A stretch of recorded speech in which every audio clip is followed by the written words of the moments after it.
এই কাবার মধ্যে আল্লাহ রাব্বুল আলামিনের সংখ্যা অগণিত রহমত নাজিল করেন। এমনকি হাদিসের মধ্যে এসেছে প্রত্যেকটা দিন প্রত্যেকটা রাত মিলিয়ে 24 ঘন্টার মধ্যে আল্লাহ রাব্বুল আলামিন কাবার মধ্যে 120টা রহমত তিনি নাজিল করতেই থাকেন। সুবহানাল্লাহ।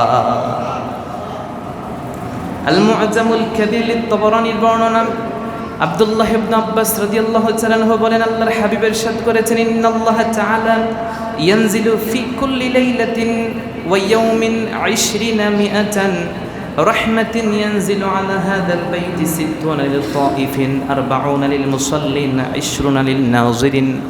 আল্লাহ প্রত্যেকদিন কাবার উপরে 120টা রহমত নাজিল করেন।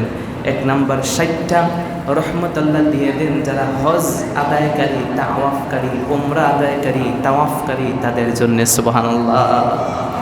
যারা কাবার মধ্যে তাওয়াফ করবে হেরেমের মধ্যে তাদেরকে আল্লাহ কয়টা বরকত দিবেন? 60টা। 2 নাম্বার লিল মুসাল্লিন, যারা কাবার মধ্যে নামাজ পড়বে আল্লাহ রাব্বুল আলামিন তাদেরকে 40টি বরকত দিবেন।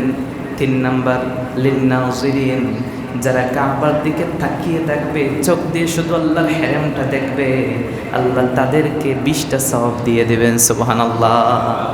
তাহলে বোঝা গেল কাবার দিকে তাকানোটাও কি সওয়াব। কাবার দিকে তাকানোটা, এর জন্য হাদিসে এসেছে যে নাজরু ইলাল কাবাতি ইবাদাহ, কেউ যদি নিজ চোখকে কাবার দেখে এটাও তার জন্য ইবাদত হয়ে যায়। সুবহানাল্লাহ পড়বেন না?